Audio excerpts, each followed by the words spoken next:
Check 1 2. What's going on, guys? It's your boy Ivan Cazarez here, and today we are going to be interviewing a friend, someone that I appreciate, someone that I look up to, and not only that, but we also actually build homes together. So this is going to be fun. Her name is Olga. She owns a couple businesses, and I'm super excited to interview her and share her story with you guys. So with that being said, welcome.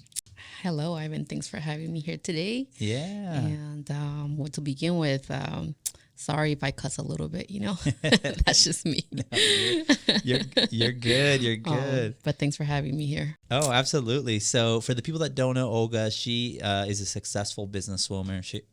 She is a boss, and super excited to just share her story. And so before we get into like the business side, I want you to, I know you, but I want the listeners to know who you are, right? So tell us a little bit about your background. Like, did you grow up here? Did you grow up in Mexico? What did that look like? Brothers and sisters?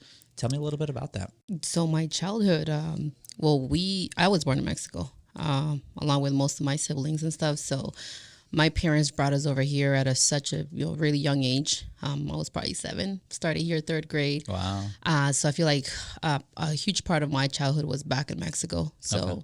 We're like back in the rancho, Yeah. out, taking care of, like chickens and, X amount of things like that, Yeah, So goats. we milking cows? Yeah. Well, actually not that, but we definitely, my mom did make us like go out to like the mountains and take care of like the goats and that kind of stuff, So Wow. I have a lot of that, still, to this day, I remember still a lot of this, things, that, we spend a lot of our childhood, back in Mexico. And I feel like, I don't know, like maybe when you're young, you don't really know that those are some of probably the best moments of your life when you're just out there being wild, free. Yeah. And it definitely was a huge culture shock when, we were brought to the, to El Norte, how we, a lot of people Yeah. usually, like that are born over there and starting here with a new language. And I feel like I would say I still struggle with it, but it's like, I think I'm good with, what I speak now. So, Yeah. but it was a huge, obviously barrier, learning a new language and obviously just, That's crazy. assimilating with how people grew up over here. Cause over there, it's like, we didn't grow up with toys. We didn't grow up watching TV. We didn't have that. We were out there playing with dirt. We were playing with Yeah. chickens and X amount of things like that, So it's like when Yeah. you come over here, it's like, wait, like, we didn't even have like sugar, like the X amount of sugar that like kids eat here, like they Yeah. consume here versus over there was like, I remember that's like one of the things I also remember coming here. And one of the first things we used to just love drinking so much was like soda. I mean, that's when you were like a kid because you were like getting overloaded on Yeah. sugar. A little sugar high. Yeah. But that was like, I guess, like part of my, just growing up and stuff and, coming over here and obviously getting used to like, just going to school here, starting to learn the language. And I think everything goes along those lines, just How many brothers and sisters do you have? we are 9 kids. 9 kids. 9 So your kids. mom and dad brought 9 kids over here. Yes. That's yes. insane. And Yes. so what was your mom and dad doing at the time? So my dad, I think he lived most of his life over here. My mom was in Mexico with, my brothers, and obviously as they kept on, like growing up, they would bring like 1 or 2 over here, so they would start working over here and everything. So, To help out, yeah, obviously. to help out, yeah, Yeah, 'cause that's not, it's a big, huge and family. I feel like for a huge part, both of my parents were always, just hustlers, natural hustlers. Yeah. They just always wanted to have something for themselves, Mm. So my dad, bought his first house here, and then eventually that's how he started bringing most of my brothers over here. Wow. And I think we were some of the last ones because we're the baby ones. No kidding. So- How old is your oldest brother or sister? I believe, if I'm not wrong, they're like 45, 46. So, Wow. Okay, so he yes. had them spread out then. Yes. Okay. Yes. Yeah, So, that makes sense. and then eventually, he brought my mom and, us being probably like the youngest ones of all, all the siblings and stuff.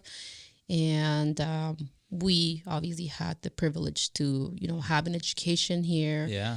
My older brothers, they didn't. They just came here, started hustling. I mean, they started more like their teenage years here. So for them, it was like not an option, So you had to kind of go to work and help out the family. And same with my mom. She was always a very, very, very hardworking woman. And I feel like to this day, I would attribute most of my, I'll say my hustling the way I am, and I would say even my sisters, they're very, very alike. They have their own different businesses and stuff.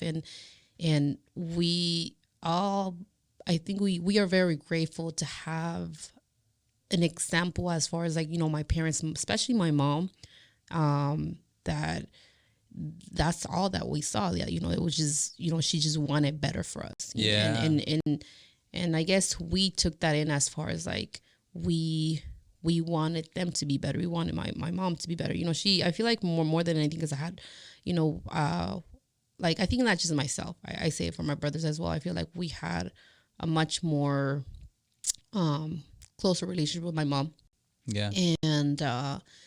And we kind of just saw a lot of suffering, So it was like one of those things where you're just like, you want to just work so hard just to like, see, especially your mom, To me, I feel like, moms are just the special beings in our lives, that I think shaped a huge part, if not a lot of who we are, growing up, So for me, I feel like my mom was probably the biggest thing that kind of just made me personally like who I am today, Yeah, no, I love that because you want to take care of Mama Bear, right? Yeah. Like you saw mom, the sacrifice, the late nights, the work, it's like, dude, that's a hard job. Kudos to all the moms out there, like I see my wife and I'm like, man, like that's a full-time job, it's a full-time job with no benefits. Well, I mean, you now I try to give her some benefits, right? But I mean, it's like, dude, you're full-time in the kitchen, you're cooking, you're cleaning, you're doing finances, you wear a lot of hats. So yes. I can appreciate that. So that's amazing. So growing up, obviously here, learning the language, learning a new culture, I know I imagine with 9 kids, that's a rough childhood, right? Because there's a lot of mouths to feed, a lot of kids to clothe, a lot of kids to spend time with, you come here to school, you're learning a new language, you're embracing a new culture. Did you where did the business side of you? I know you said it was from your mom, but did you start because you have a restaurant, right? So for the people that don't know, she owns restaurants. And so did you start cooking in high school and start selling, how did that look like? So it's funny, like this is how the whole business side of me came about. And I think if my friends get to see this, they were like, she ain't lying about this. So you guys went to high school with me, middle school with me, like y'all know, I ain't saying no lies here, But I think it all started with I think one time I was coming back from middle school after school.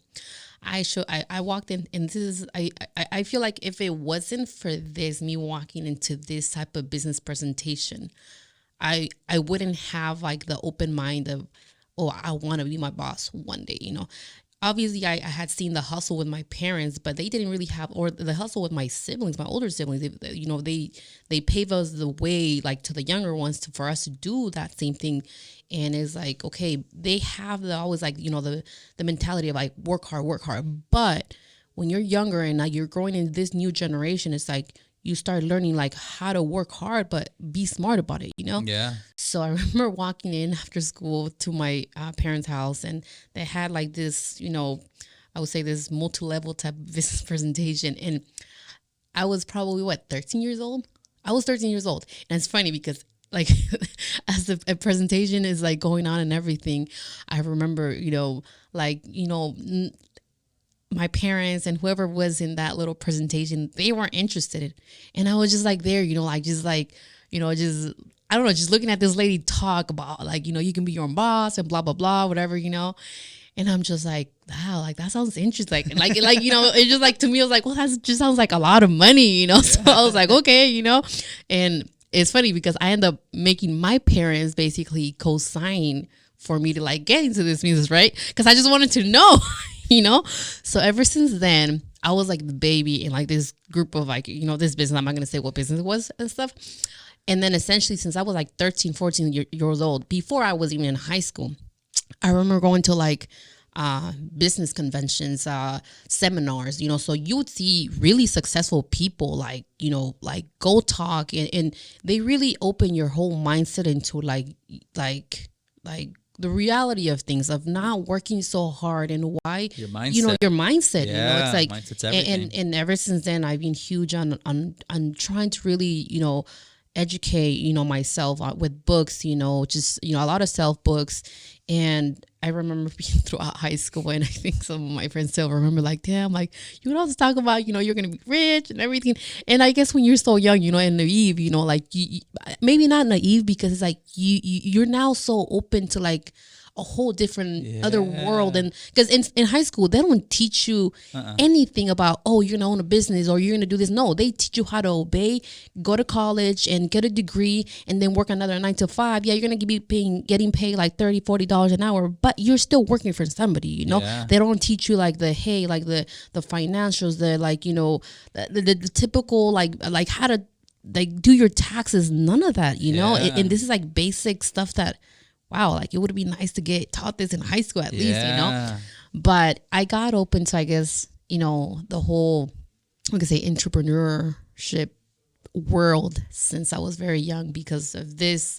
I would say it was maybe, I don't know, the chance of by faith. I have no idea, but I think, I don't know, since I was very, very young, and even before that, I don't know. I always knew that I wanted to do something. Yeah. Just I think I apart from I wanted to be something, like I feel like, I don't know, I was just destined to do more than just, I don't know, just the typical person that just goes out through high school and just graduates. And I guess, and I think I could say this with you as well, because I mean, even though we went to different high schools and stuff, I mean, being basically raised here in Escondido, at least for me, it's like my hometown, seeing, I don't know, we used to live in like, I would say like the ghetto, you know? So for us, it was like, damn, like, every other night, seeing shootings, seeing a lot of like, like the gangs and everything. Like we actually went through all that phase of seeing that. And thankfully to my, like, having a good mom, like she would always be like, no, get inside or whatever it is, like, I'm hanging out with them peeps. So it's like, so, thankfully, we didn't end up in that route, having good, good parents, but, you just always wanted to kind of, at least me seeing that, I always wanted to just bring back something positive to your city, You want to do something a bit more. Yeah. So I think that's really where along the lines that I would say everything started, That's so cool. No, it's funny because I know these multi-level marketing businesses, like some people will throw shade at them, but like they're great because they'll teach you about mindset. They'll teach you, which is the most important part. Like if you don't have the right mindset, like you can't start a business. It's just simple as that. Like it all starts in your head, right? It's like what you think about expands and that will follow into what you want to do with life, because running a business is not for a faint of the weak. It's like, dude, you're going to go through so many trials, tribulations. You're going to have, everything's going to be thrown at you. So it starts with that mindset. And I do love like multi-level marketing business because they're all about mindset and schedule and just entrepreneurship. So that's amazing. So you start that entrepreneurship in high school. You graduate high school. Where did you go to college, or did you get straight into the workflow, or when did the businesses come about, right? Because, I met you when you had a food truck, right? And that thing was popping. Like, I mean, we didn't even know each other, but I just remember like Fatty's super popular. Like it was black food truck, nice modern logo. And I just remember there was like a line like on the road. I'm like, holy crap. Like this is like a 15, 20 minute wait just to get some food, Yeah. So I think everything I would say it's a little bit, honestly, I would say crazy, because throughout high school, I guess, one of my best friends, she now brings it up to me. She's like, I remember back in high school, you used to tell me that one day you're going to have a restaurant. I don't remember that. She remembers that. I don't know. Wow, that's cool. But the funny thing is, like, sometimes when I think about it, it's not that I really just wanted to have a restaurant or like it was like the best thing I just wanted to have. I think that's what I remember, at least from myself. But I think my mom was huge with cooking. Okay. So I remember she would always make like food from home, you know? Yeah. Typical homes who make, you know, typical moms who make food from home and they start selling it. Then people started showing up to her house. I mean, this is probably after high school in my early, you know, super early like 20s. And I felt so bad for my mom that she would always have to be working throughout the week, taking care of my nephews, and then the weekend, her having to make food.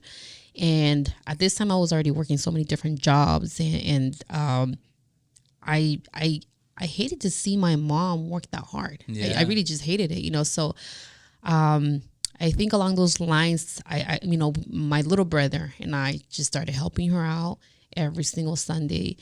And it was like a nonstop thing, you know. And of course, you know, your parents get older just by, you know, just nature, you know, just life. And, you know, you start to seeing, you know, the exhaustion and everything. And it's funny because this, if it wasn't for this, I feel like I would have not really started like anything as far as like business wise. Yeah. I think a neighbor called the city or the health department on her. Oh, shoot. So I was like, I got super mad about it. I was like, you know what? F it. Yeah. I am going to take out the permits. I'm going to figure it out. Yeah. I started just, you know, searching things up, whatever, just figuring everything from the ground up. Yeah. You know? I had no clue like how to literally get into any of this business illegally, you know. So I love that because some people could be like, oh, whatever, and like just put their head down and be like, whatever, you know, be mad at life. But you use that to fuel you, be like, all right, screw you. I'm going to figure this out and I'm going to do it the right way. Yeah. Like, all right, you can't, you want to shut me down? Watch. Yeah. Like, let's go. And ever since then, and again, you know, like, you know, I guess when you're Mexican, you just think about, just getting like the smaller portion of your business of, hey, you know, like, let's not pay taxes, you know, because you don't know. You just don't know. So you're like, okay, like you think maybe, you know, opening up a huge, you know, not a huge business, but like, you know, like a legitimate, like, you know, business, it would cost you a lot. Because I remember back in the days, that's when I already had the age of, you know, opening up a, you know, just any food business, you know. And I remember one of my aunts, and I love her to death and everything. There's another thing that I guess, another one of those things that just fuels you up to say like, no, like that can't be, you know. And I always remember this to this day because she had friends that already were in the restaurant industry, and I just asked her, well, how much would it cost, like, you know, to open one? And I think I remember her telling me basically that it was super crazy expensive and that it was basically impossible if I wanted to do it. Wow. And the crazy part is that I think when you're just meant to do something and that you really, really want it, you'll figure it out. Yeah. And I said, no, like, I don't think so. I bet you I could do that like cheaper. Like, I bet you I could like do it like this, like that. And I think when you really want to, like, it comes your way. It really comes your way, you know? So I pretty much, again, you know, I started figuring things out. And, I mean, by that time I was working 3 different jobs. I mean, you can think about babysitting, cleaning. You can think about like working at restaurants. I mean, I was a hustler. I've always been a hustler, you know, and I was making great money at that time. But I remember, just saving up. At this point, I was like, you know, I'm going to save up. I'm going to save up money. I used to have a lot of other hobbies on the side. Yeah. And I used to spend so much money on those hobbies. And eventually I said, you know what? No, like, this is not going to take me anywhere. Your parents are only getting older and you need to get your life together. At this time, I think I was probably 23. Okay. You know, and I started saving money within like a year. I saved it. I don't know, like I would say enough of, you know, just doing, and there's another crazy part. Like, so once I kind of had saved around the money that I wanted to save up to buy a food truck, I found a food truck out of state, like up in Oregon. And I think some of my friends also remember this. I basically ended up telling my brother, hey, I'm going to go to Oregon. I'm flying out over there. I have friends over there. And I picked up the food truck. It wasn't fully done. Picked up the food truck. Oh, and this girl has no freaking like idea what she's getting into. Like, I had never dreamed of a huge ass freaking monster ass truck. Well, that, and you're like, you know, you have to inspect the truck. Yes. Right? So I was literally just eyeing it. Like I was just winging it. If this, I hope and it's it funny. works. I was like, I had like just enough this part, like after buying the food truck, which was a good X amount of money. Yeah. I only had, so much money, like still, like, Of just left course. just in case. You're young. You're 23, 24? Yeah, 23. Dang. What does a food truck cost? What is So the cost of it, I think it was like close to 45. Woo. Yeah. So just Dude. taking, the money and That's a lot of everything. money. 23 years old. And I think I was only left with like, I think like $3,000 in the account. And then I remember like, Wow. I told my little brother, I'm like when we're already over there to pick up the truck, like we're like, well, fuck it. I'm getting this shit freaking breaks down. It breaks down. At least we got some savings so we can like hire a truck or like, like in the middle of the road and like take it down to California, And I told my brother, if this truck makes it down to California, it's meant to be. Like it's meant to be. So there it is, You drive the food truck down. I drove the food truck Dang. from Oregon all the way down to California. And Fun road trip. Fun road I'm trip, sure there's- definitely yeah. a lot of. It's funny because I lost one of my phones on a road trip I did back in 2016, where I had so many of the memories. Yeah. And we pretty much had like recorded the whole trip and just making little stops, and Dang, that would have been good if you still had it. it really was a beautiful experience because I bonded a lot with my little brother, and he's always followed me along wherever I said, hey, we're gonna do this, Yeah. And brought it, drove it down to California, That's crazy. made it all over here. So I was like, okay, like it's meant to be, Yeah. So that's really where like a lot of the things started, Then I took it to a shop down here. I finished everything that needed to be done because a lot of the things that a lot of people don't know when they get into like maybe a food truck business, Like they go out of state and they buy a food truck, but it's not like up to like California standards. Wow. And that's the thing is like people like think like because you go cheaper, it's gonna be better. And obviously that's one of the biggest mistakes I've made, because you know better. You just go and you just do, Yeah. And that was that. Brought it down here, ended up doing a lot of work into it. Getting it, California registered and, building the kitchen completely, going through the permits and, Wow. just a lot, and What does that cost now? What did that cost you? Was that $100K? to build one like that Yeah. nowadays, I would say what you're talking about between 100 and 150K. Dang. Building like a food truck. Yeah. And this is pretty cool because I know we had this conversation, but you said to open a restaurant, it's about the same. Yeah. There you go, guys. Just something little food for thought, right? So people think like, oh, I'm gonna go and get a food truck, or you get a restaurant and it's about the same price. Yes. Or might even be cheaper, right? Well, Depending. I would say give or take. okay. So I would say yes and no. Yeah. Yes, And I'm sure there's more to it. Yeah, there's more to it. lot So more. so yes, when you already have part of the knowledge. It's like Yeah. you already know where to go, what to do, and everything. When you don't, like, I have a lot of friends, who have, restaurants, and they open up, the first restaurant, and then tell me like, oh, this cost me without somebody having that knowledge, you're talking about 300 to 400K. Wow. And that's when my aunt used to tell me like, yeah, that's when they told me like her friends would tell her like, it costs about like $500,000, just to build the restaurant. And I did believe her now. Yeah. Now I understood what she meant that.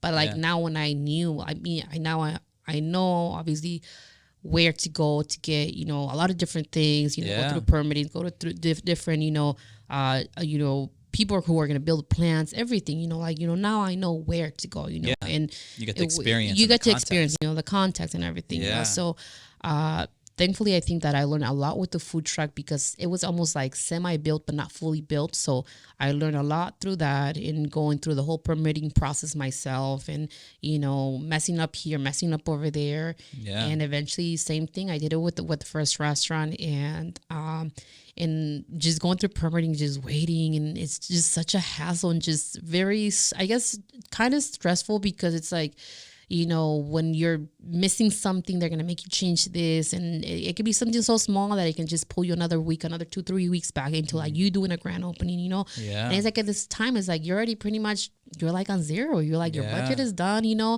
and We just open already. we just got to open up, And I remember, pretty much once we were pretty much done with the food truck and just setting up like the whole grand opening and everything, like for me, it was like one of the moments when I've told a lot of my different jobs, like, this is it, you know, I'm sorry guys, I'm leaving, you know, this is it, you know. That's cool. And that was it, you know, and kind of putting, I think this is probably one of the advice that I'm going to tell a lot of people, like whenever they want to open up, you know, like any type of business, you know, the moment that you actually like let go of like, let's say your secure income, you know, like that's really when you you're very real with yourself and you say like, no, I got to make this work. Like there's no plan B. You got to make this work, you know? And maybe a lot of people aren't like risk takers. Maybe I think that's one of the things I would say about myself, that I've always been huge on taking risk and say, fuck it. Like if this doesn't work, like well, at least I tried. Well, you know?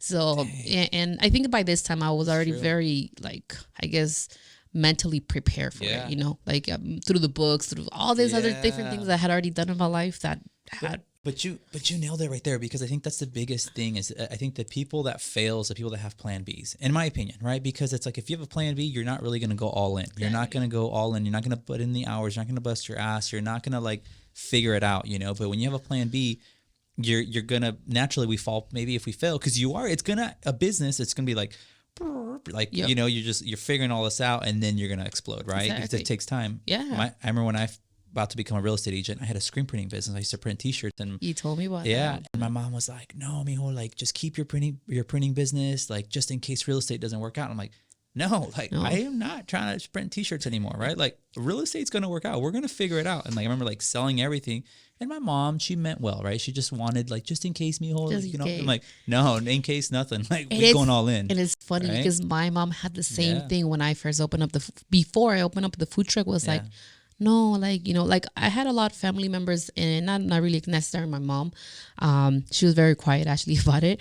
But I had a lot of other family members that were very negative, like, no, like, está loca, like, you know, she's crazy. What is she thinking? You know, like very like, you know, you'll get a lot of that nagging. People were like, you know, they'll like, and it's something as much as you don't want to accept it, it hurts because it comes from family that they don't believe in you, you know? And once you do, it's like you say, nah, like fuck it, like I'm gonna make this happen regardless, you know, whether you approve it or not, you know. And I feel like the universe knows. I feel like the universe knows when you put that much heart and that much effort, focus and everything on something that you want bad, you really want bad, you know. And well, that was, you know, that was it, you know. So you open up the food truck. You know, I don't know. I mean, like I said, I didn't even know you, and I just remember this thing was like all over Facebook.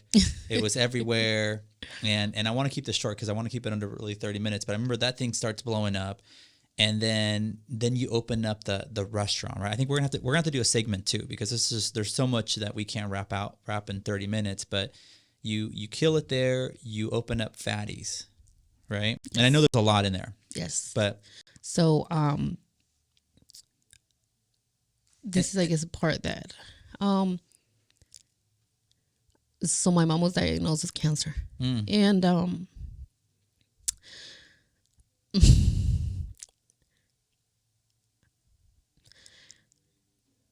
I think like for the longest time, I used to always have like this huge goal of like, I think opening up this business was everything because of her, you know, and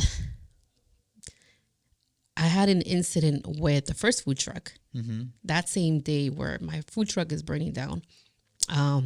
We had, you know, this whole group message with my siblings, and they had already taken, you know, we had already taken her to, you know, to doctors and everything. And they confirmed that it was cancer, you know, and it was already stage 4, you know, so it was already being, you know, advanced, you know, so there was just so much that, you know, we could do, you know, about it, you know? So it's like one of those days I remember it's like that day because it happened on the day that the food truck is burning down. I have like in the background, I have, you know, the fire department turning down the fire and everything. And, you know, you get that. And you're dealing with you your get mom. that, you get that message and you're like, shit, like, no, like I don't have a lot of time with her, you know? Yeah. So it's like just trying to like, I guess just kind of like, how's life? Like, why? You know what? Yeah. So I said, no, fuck it. Like, you're gonna open a restaurant with me, Mom, And it was like in my head, like I gotta find this like fast. Wow. And I went into, just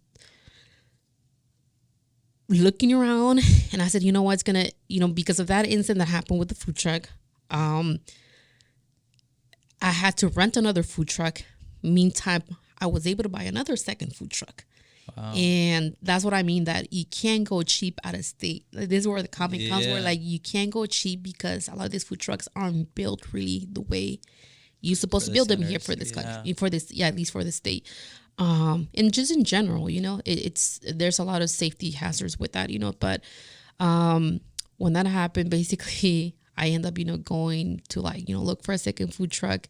Once I got to figure out the cost of renting a food truck monthly, I was like, this costs just as much as, getting my first restaurant, and I don't know if it was fate. I don't know if it was just meant to be. I don't know if it was just that, within I would say not even 2 months, I found the location. I signed the papers. I signed everything. I said, all right, this is it. Now we're going into it. I had the other second food truck that I was, renting. And eventually, at the same time that I signed the papers into the first restaurant, I bought the second food truck. Basically, we had, thankfully we had been saving and everything. Yeah. And this happened within the first year. And there it is. We bought the the second food truck, and we went into the restaurant, business now. And by that time, we had a good following on social media. Wow. And so your mom got to see you open up the second store. She was a part of it. She was the one who opened up the ribbon, and it is probably one of the best moments that I still cherish to this day. Because it was all for her. And I think that originally, obviously, within me, I feel like none of this would have been possible if it wasn't for her. Yeah. I feel like now I look at life a little bit different, because even though it wasn't my just pure goal of owning a restaurant or whatever, along those lines, I feel like I've been able to help a lot of other people along along this journey. Absolutely. And I guess that's really where the beauty comes of, the universe sending you through a journey that you have no idea. Yeah. And now you're here, One thing that while you were sharing that, it was beautiful, because your mom was able to feel you, right? She was able to feel that drive.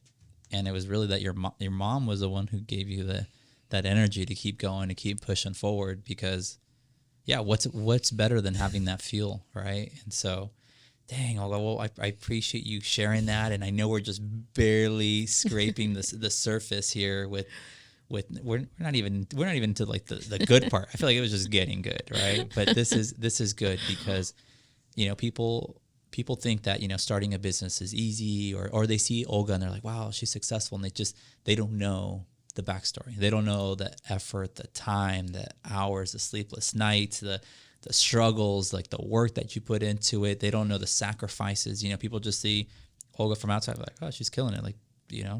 Great. Well, they don't know the back end. And so we're going to be leaving it for part 2, where we really dive into the meat and potatoes. But to kind of lighten it up, and we'll kind of finish it for this segment here, is I wanted to see, what is your favorite quote? Your favorite quote? I have a few. I would say one of them would be, I'm trying to put it in the best words, actually. Yeah. And you can put it into your own words too. It's pretty much, don't wait to start till tomorrow, because time is going to pass by anyway. Mm-hmm. So either you want to be maybe a step or 2 steps forward, or you want to be on the first step tomorrow. Wow. So I think that's one of the quotes that I kind of live by since I first started the business. And it was I just listened to a lot of different audiobooks and everything. And I think one of the mentors that I usually follow a lot on social media he was big on, start now, start with what you have, and don't wait till tomorrow. Because tomorrow's going to come, and either you want to be, 5 steps forward, 10 steps forward, somewhere in the middle along your journey, already getting shit done. Or you're going to be on step 1, The time is going to pass by anyways, so don't forget that, we're getting old. That's true. Don't wait, right? I think a lot of people figure like, oh, I need to get everything perfect and then I'll take the step. But no, it's like, dude, just take the step. What can you work on now? And then tomorrow you're already, like you said, 5-10 steps ahead. So I appreciate you, Olga. Thank you for sharing that. So you already know you're the homie, and I appreciate you opening up and sharing, your life. And I know a lot of women out there are going to be, encouraged. They're going to be uplifted, and I'm sure there's people in the similar situation where they want to do stuff, and they're going to live through you. They're going to live through your story and be like, man, like I can do it too. And so that's what I love about sharing stories, that people can. It's an encouragement for others to take that step forward. Guys, follow Olga. She's on Instagram. What is your Instagram for? So for Fatties is at Fatties Food Inc. You can follow us there, and also for the new one that's coming up, it's at official.fresh and go, Instagram and Facebook. So that's something that I think we'll be sharing next time. So follow Olga so you can see her journey, you can see her businesses, and stay tuned for episode number 2. All right, guys, thanks for listening. If you love this, share it with somebody, tag somebody, and super excited for episode 2 to come out. Have a good day.